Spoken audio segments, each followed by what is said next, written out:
अस्सलामु अलैकुम वरहमतुल्लाहि वबरकातुहू। मेरे मोहतरम दोस्तों बुजुर्गों, अल्लाह तबारक व तआला आपको खुश रखे। दोस्तों, आज मैं आपके सामने एक ऐसी कहानी सुनाऊंगा जिसको सुन करके आपका ईमान ताज़ा हो जाएगा। जी हाँ दोस्तों, आप बिल्कुल सही सुन रहे हैं कि पहले के ज़माने में अल्लाह तबारक व तआला ने जिसे ईमान की, या फिर ये आप ये कह सकते हैं कि जिसके दुनिया में जिसकी अगर बोली लगाई जाए, अगर उस चीज़ की अगर कीमत लगाई जाए तो कोई इंसान ख़रीद नहीं सकता। दोस्तों, वो ईमान की दौलत है, यानी इतनी अजीम चीज़ है ईमान। तो दोस्तों, उसी के बारे में हम आपसे गुफ्तगू करेंगे, लेकिन ये कहानी के ज़रिए से हम आपको समझाने की कोशिश करेंगे दोस्तों। तो बिल्कुल भी ये वीडियो एक सेकंड के लिए भी आप इसकी मत कीजिएगा, नहीं तो आपको पूरी बात समझ में नहीं आएगी। दोस्तों, पहले के ज़माने में हज़रत इब्राहिम अलैहिस्सलाम के बारे में भी आता है। उसके बाद हज़रत ईसा अलैहिस्सलाम, मूसा अलैहिस्सलाम, ये इतने बड़े नबी जो थे, ये इतने बड़े अम्बिया अलैहिस्सलाम, जिन्हें अल्लाह तबारक व तआला ने मोजिज़े दिए। तो दोस्तों, इनसे बड़े बड़े काम भी लिए अल्लाह तबारक व तआला ने। और चले हम हज़रत इब्राहिम अलैहिस्सलाम को लेकर के चलते हैं कि उन्हें अल्लाह तबारक व तआला ने कैसे आजमाइश ली। कि अल्लाह तबारक व तआला ने ख्वाब में ये ख्वाब दिखाए कि तुम अपने बेटे को ज़बह करो। फिर इब्राहिम अलैहिस्सलाम ज़बह करने के लिए भी तैयार हो गए। फिर इब्राहिम अलैहिस्सलाम को आग में डाला गया। ये बहुत दोस्तों, ये इतने बड़े बड़े आजमाइश थे कि अभी के दौर में अगर आपसे या किसी वलीउल्लाह से या फिर किसी और से अगर लिया जाए तो दोस्तों इस इम्तिहान में हम फेल हो जाएंगे। तो दोस्तों चलो, मैं आपके सामने एक वाक़या सुनाता हूँ। पहले के ज़माने में एक शख्स थे जो नेक यानी अच्छा काम करते थे, और मतलब वो किसान टाइप के थे, मजदूरी क्या करते थे, खेती बाड़ी क्या करते थे। तो वो कहीं जा रहे थे और जाते जाते उसे दिल में ख्याल आया, उसके बाद बैल वगैरह भी थे। तो उन्होंने सोचा कि चलो ये जो बैल है, इन बैलों को अगर बेच दिया जाए तो थोड़ी बहुत रकम आ जाएगी, थोड़े बहुत पैसे आ जाएंगे, और पैसे आने की वजह से मैं छोटे छोटे जानवर खरीद सकता हूँ, और इन पैसों में से थोड़े बहुत पैसे मैं अल्लाह के नाम पे दे सकता हूँ, ज़कात के तौर पर या सदका के तौर पर दे सकता हूँ, या मस्जिद में दे सकता हूँ। तो वो इस इरादा करके, इस नीयत करके वो अपने घर से दूसरी जगह गए, यानी मार्केट की तरफ गए।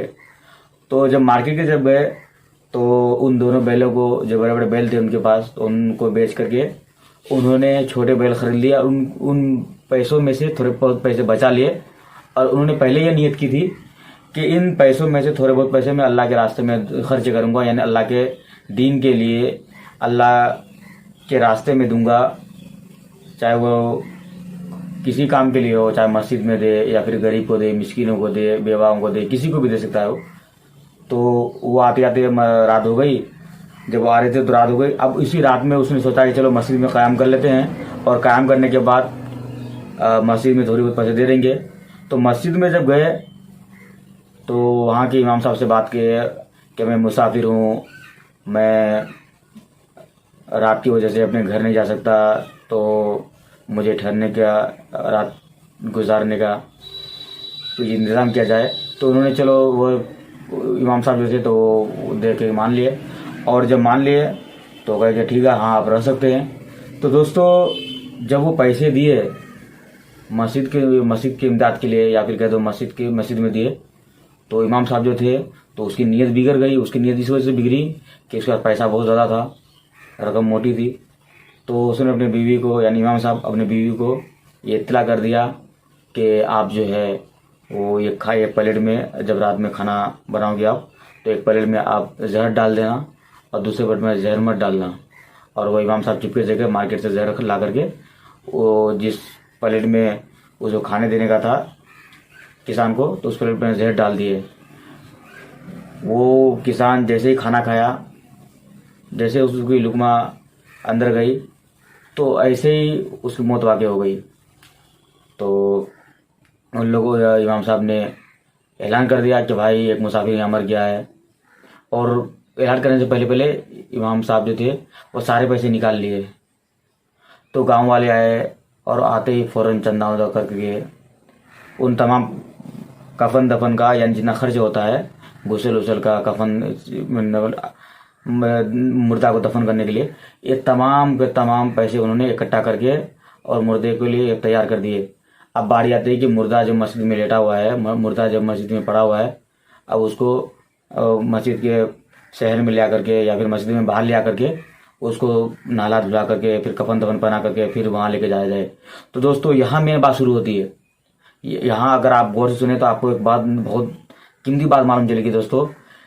जब भी वो उसको उठाना चाहते हैं, यानी वो चाहते हैं कि नहीं मुर्दा उठ करके, तो जो आवाम सब थे, गांव के लोग थे, वो आए उठाने लगे, तो मुर्दा जो था वो लाश बिल्कुल ऐसी ऐसी पड़ी हुई है, उठ ही नहीं रही है।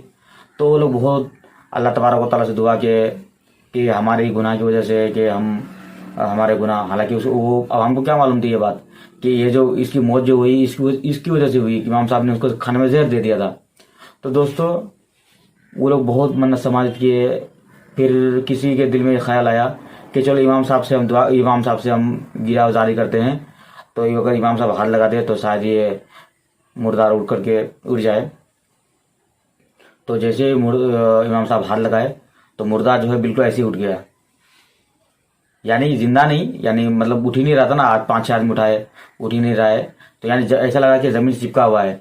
फिर जब इमाम साहब हाथ लगाए तो वो मुर्दा जमीन से उठ करके फिर जो उन लोग ले चौकी में लेकर जाने लगे, तो वहाँ फिर गुस्ल दुस्ल देने लगे। जब कपड़ा पहनाने यानी कफन पहनाने की जब बारी आई और जब कफन पहना दिया गया, तो फिर जब कफन उठा करके और वहाँ दलीजा में जब डाला गया, ताबूत जिसको बोलते हैं, उसमें जब डाला गया तो फिर नहीं उड़ रहा। तो क्या करें, फिर उन्होंने कहा कि चलो इमाम साहब को बुलाते हैं। इमाम साहब आए, फिर हाथ लगाए, फिर वो वहाँ से दलीचा में इसको डाल दिया गया, ये जो मुर्दार शिक्षक था किसान। तो दोस्तों इस तरह से होते जब वहाँ यहाँ से जब फिर वहाँ ले जाने लगे, कब्रिस्तान में ले जाने लगे, तो फिर इमाम साहब को बोले कि नहीं आप हाथ लगाए, और हाथ लगाए इस वजह से कि मुर्दा उठ जाए। तो दोस्तों जब भी इमाम साहब हाथ लगाए तब तक ये मुर्दा जमीन छोड़ करके उठने लगा। तो जब उसकी जनाजा की नमाज पढ़ी गई, अब बारी है कि उसको कब्र में उतारा जाए। तो एक शख्स बगैर गुनहगार, जिन्होंने जाए आवाम कह दो, एक शख्स उतरे, क्योंकि कब्र में 2 ही आदमी उतरता है आमतन, तो उतरे। तो बस कब्र में जब ये इसको मुर्दार को जब लिटाया गया, तो लिटाने के बाद सब काम करने के बाद जब दूसरा शख्स जो कुछ काम किया ही नहीं था, गलत काम किया ही नहीं था, वो तो आसानी से उठ गया। लेकिन जो इंसान यानी इमाम साहब, वो तो गुनहगार थे, क्योंकि इसको जैसे इसकी मौत हुई थी, तो जैसे उठने की कोशिश कर रहे हैं वो और भी धंसते चले जा रहे हैं, वो जैसे भी उठने की कोशिश कर रहे हैं वो और भी धंसते चले जा रहे हैं। तो दोस्तों बहुत जब भी फिर बहुत सारे वो उन्होंने मदद के लिए आदमी पुकारे, तो आदमी आए, तो जैसे आदमी को अगर आदमी खींचे उसको, तो वो और भी यहाँ तक मतलब कमर तक धंसते चला जाता, उसके बाद फिर यहाँ तक। तो आवाम पूछने लगी कि आखिर माजरा क्या है, आप ये बता दें। तब ये इमाम साहब ये इरशाद फरमाए, तब इमाम साहब बोलने लगे, उसकी जुबान से निकली कि ये असल में गलती मेरी है कि मैंने इसको पैसे के लालच में इसको जहर दिया था खाने में, इसकी मौत वाकई हो गई है।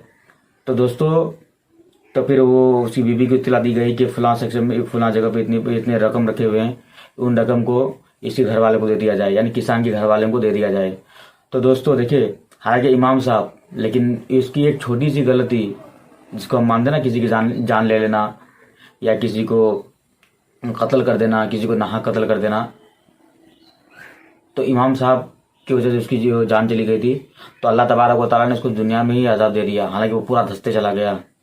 तो दोस्तों इससे हमें एक बहुत मोटी बात मालूम चलती है कि कोई भी इंसान अगर गुनहगार है या शराबी है या कबाबी है, और आप अगर नमाजी हैं, मुत्तकी हैं, परहेजगार हैं, तो आप अल्लाह के करीब हैं। लेकिन आप अल्लाह के करीब होने की वजह से उस शख्स को बुरा भला ना कहें, उस शख्स को, हाँ कि ईमान का तकाजा क्या है कि उस शख्स को सही दीन सिखाएं, सही भली बात कहें। अगर शराब पीता है तो उसको शराबी ना कहें, बस उसके साथ कोई ऐसा मामला पेश करें, उसके साथ कोई ऐसा काम करें कि वो जिससे शराब से दूर होता चला जाए, दीन की बातें सिखाएं।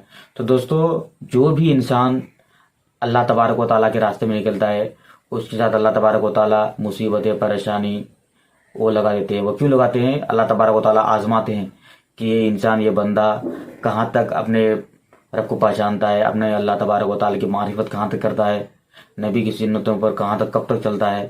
तो इस वजह से दोस्तों ये आज के दौर में नहीं, ये तो हमारे 1400 साल पहले जो अल्लाह के नबी हुज़ूर पाक सल्लल्लाहु अलैहि वसल्लम जो आपके और हमारे नबी थे, इन तमाम को अल्लाह तबारक व तआला ने परेशानी और मुसीबतों में डाले।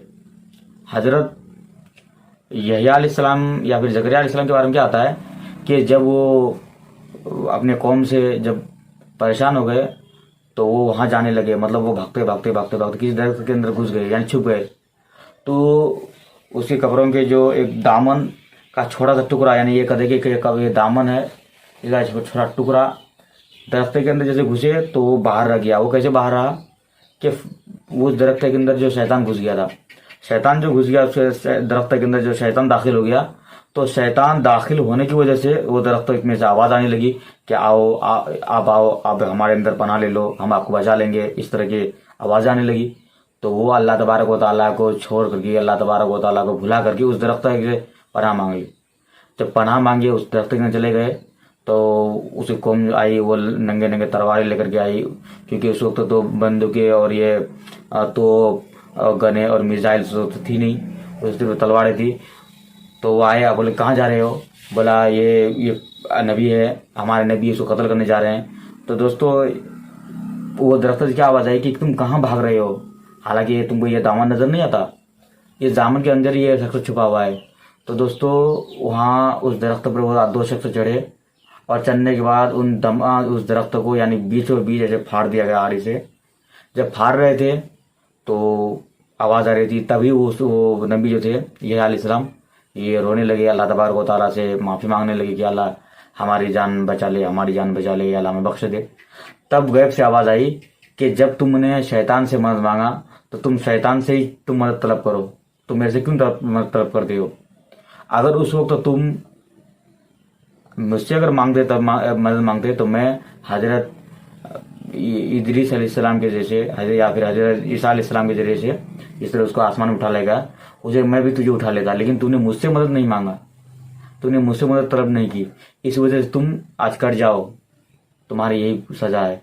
तो दोस्तों हमें समझने वाली बात है कि कोई भी इंसान कितना बड़ा भी हो, कितना वो उसकी गुनाह चाहे समुंदर की झाग के बराबर हो, तो हमें उसे बुरा नहीं करना है, क्योंकि इस्लाम इन तमाम चीज़ों की इजाज़त नहीं देता। दोस्तों हर कौम की इज्जत करे, तमाम दुनिया में जितने बचने वाले इंसान हैं उन तमाम की इज्जत करे। हाँ इज्जत करे, लेकिन हर एक पर भरोसा ना करे दोस्तों। तो दोस्तों वीडियो कैसी लगी? अगर वीडियो अच्छी लगी तो दोस्तों वीडियो को एक लाइक करें ज़रूर, और चैनल को सब्सक्राइब करके बेल आइकन की घंटी को दबाएं, ताकि मैं इस तरह की अगर वीडियो बनाऊं, इस तरह की अमेजिंग वीडियो दोस्तों, तो इसकी वो नोटिफिकेशन आपको मिलती रहे। तो मिलते हैं किसी और वीडियो में, तब तक आप हमारे चैनल को देखते रहे दोस्तों। और अगर आप हमें आप देखना चाहते हैं तो यहाँ ये साइड में जो वीडियो आ रही है दोस्तों, इसको भी देखें, आपको इसमें बहुत सारी ऐसी चीज़ें मालूम चलेगी दोस्तों, जिससे आप बेजार थे, जिससे आप जानते नहीं थे। तो इस वीडियो को जरूर देखें दोस्तों। शुक्रिया, अल्हम्दुलिल्लाह। मिलते हैं किसी और नेक्स्ट वीडियो में।